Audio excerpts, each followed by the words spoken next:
as we saw from the very beginning, he didn't even realize that interest is terminal. Now, so this goes on. He enumerates his different sets of observation, and he's speculating on, why we would borrow more and why we would borrow less. And the whole point of this, if we go down through this thing, this paper, the whole point of studying it has to be respectful of the fact that he isn't ascertaining these things. These are more or less speculations, and this is why the paper is called a modest inquiry into the nature and necessity of a paper currency. So, anyway, he gets into detailing about certain businesses, as how seafarers and lawyers and on, might benefit from higher interest or lower interest. We all know that. Well, benefit. The truth is, they're all paying a penalty. It's who's paying the least penalty that enjoys the advantages. It's who might be closer to the purse strings of the central bank, who enjoys access to lending, by which they might profit, even as others might pay the same interest if they could secure such debts. So this thing about interest, he's going on and on and on through this paper about it, and he basically there isn't any proofs in here. I'm still scanning through it. If you want to search for this, search for let's see, Virginia.edu, and which is part of the URL, and modest inquiry, and that's spelled with an E-E-N-Q-U-I-R-Y. So if you want to read along with this paper, you can Google it and turn it up really quickly. He goes on, here's a paragraph that catches my eye about halfway down. Thus the riches of a country are to be valued by the quantity of labor its inhabitants are able to purchase, and not by the quantity of silver and gold they possess. Well, that's true. But if you try and make the currency redeemable in silver or gold, here's a problem that you have. You're limited the circulation to the equal of your monetary reserves of gold and silver, which you have to redeem it in. So you're prevented from having this, this increase of circulation, which in this paper he's observing that the country benefits from. He's basically, this paper, as you can deduce from its title, it's about its observations that prosperity increases for the availability of a circulation that can sustain it. He hasn't made the observation that interest is going to decrease the ability of a given circulation to sustain so much. He's thinking that higher prices relate to interest, where the cost of the money versus the fact that the money, that interest inherently and irreversibly multiplies artificial indebtedness in proportion to the circulation. So there's all these flaws in this thing, and yet it's not condemnable, because it's an effort to develop this idea of tokenization of money, the very thing we do have to work out, because gold is not perfect. It's a tremendous impediment to realizing the prosperity that we are capable of achieving. So he concludes his essay much to that effect, actually. He says, in his last paragraph, he says, as this essay is wrote and published in haste, and the subject in itself intricate, I hope I shall be censured with candor, for if for want of time carefully to revise what I have written. In some places I should appear to have expressed myself too obscurely, and in others am liable to objections I did not foresee. He's admitting these flaws probably exist. And no one, therefore, should take this paper to be a more serious attempt than he's confessing it is here, which is it's a valiant effort for a 23-year-old. But nonetheless, when I confronted the same issues, what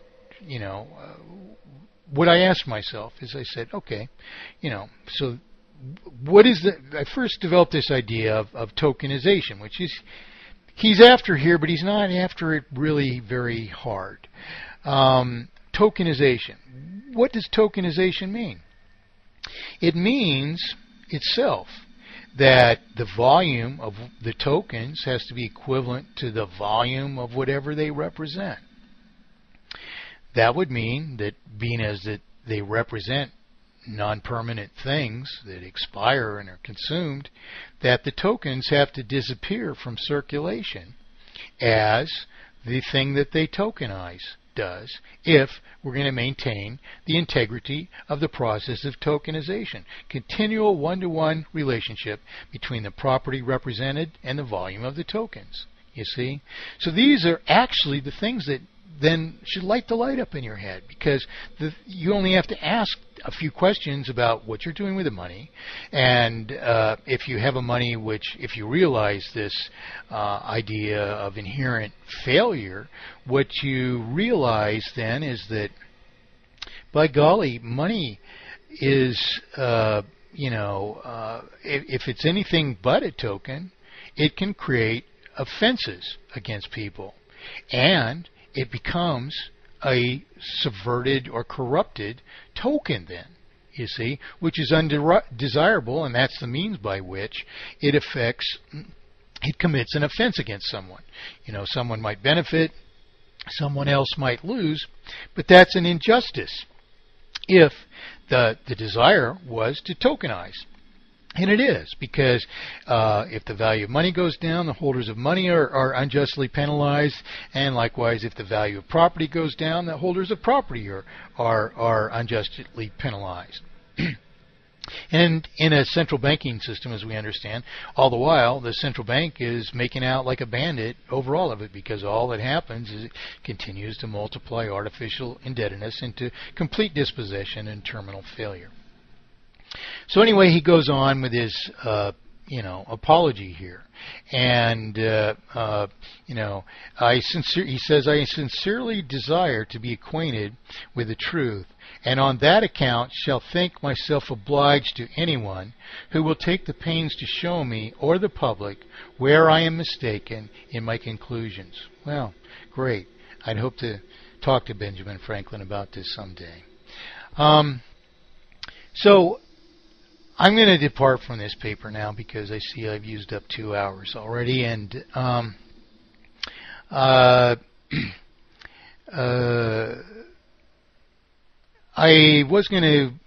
a paper online which are my long-standing remarks on the deficiencies of this paper, but I've really covered them as we go. Another thing I noted is that obviously, if you read this paper, studied it on your own, if you discovered it on your own, what would you think of it? Well, considering his age and all, its confession of being incomplete and the basic trial, it's not bad, but it's not any kind of serious idea of how you develop economy. It's basically an observation that more circulation was beneficial, but the amounts, the way of circulating it, are hardly refined into anything which approximates solution. So unless he came up with something later in life which proves all these things, and I've never discovered anything, of that nature, nor has it been raised to me, really, this is a paper that you wouldn't consider very serious. It doesn't introduce really important propositions in the form that they need to be introduced in to give us an idea that we've really got something to hold on to here. We don't have it. We don't. So you wouldn't have great interest in this paper, and before I wrote my parable of perfect economy, I never, I don't ever recall anyone ever raising it. I discovered it when I was doing some, research on Franklin. But this morning, when I searched for this paper, figuring that it was going to appear at the top of the pile, at the, I've got so many archives of so many files, you wouldn't believe, my computer systems. But I figured I'd just do a quick Google and it'd be at the top of the pile. And I found 25 million results. 25 million results. Now, here, just on one page of this, if you don't think that this plagiarism is extremely destructive to our purposes, on the very first page, we've got a link which is called Rethinking Money, Seek to Know. If Congress has the right to issue paper currency, it was given them to be used by. These are quotes that, I brought together because I'm complaining about the nature of the currency. Well, they sound good to you if if they're all brought together, but just the same, what's the catch-all? Unless you get something, about this that is introduced by my thesis of inevitable failure and singular solution, you don't have anything to grab onto either. So here as I read this, it goes on about the nature of the money and other articles at cfoss.com, and it says the perfect economy, not people for mathematically perfected economy. It says the perfect economy, evidently as if, I don't know, I'd have to visit this link. Don't have time to do it. There's 25,400,000 results in this search. And this person looks like they've obviously crossed my site. Where did they get this idea of perfect economy? I mean, if they came later, they crossed this stuff online, and they're claiming they're authoring it, and it's about Islamic banking. Well, I've written about that. In regard to Islamic banking, they corrupted the word interest for, Islam the same way that they did it for Christianity. That is, interest was usury was forbidden, so they decided that interest was a lower, more moderate, tolerable, not unforbidden, permissible, rate of usury. It's a lie, and I expose this, and so this is about Islam according to the link. And what is it saying? Who knows? I have to visit it, but what did they do to the term riba in Islam? Is they called it rent, and so that's the obfuscation, the term that's used for the obfuscation in the Islam world. So you see, bankers have done this to the entire world. They've corrupted terms. They own the people that produce these, properties that produce the dictionaries. They put the people in government that redefine the terms as if there is such a thing as permissible rates of usury, so on and so forth. So now, excuse me, waiting for a computer here. So we've dispelled this notion of fiat that Ron Paul's always raising. The problem is not that the money is printed on paper or plastic or cloth or a piece of wood or inscribed in clay or whatever. The problem is interest and lack of an obligatory schedule of payment. The second lie that we've dispelled in all this is that money can represent something if it is not an obligation. This is difficult to understand. I've explained it I don't think it can really be explained any better. You can make some kind of example up. People have tried many years to explain my words in examples. But the thing is, unless there's an obligation attached to the money, you haven't even given it a symbolic value. And in truth, all that's happening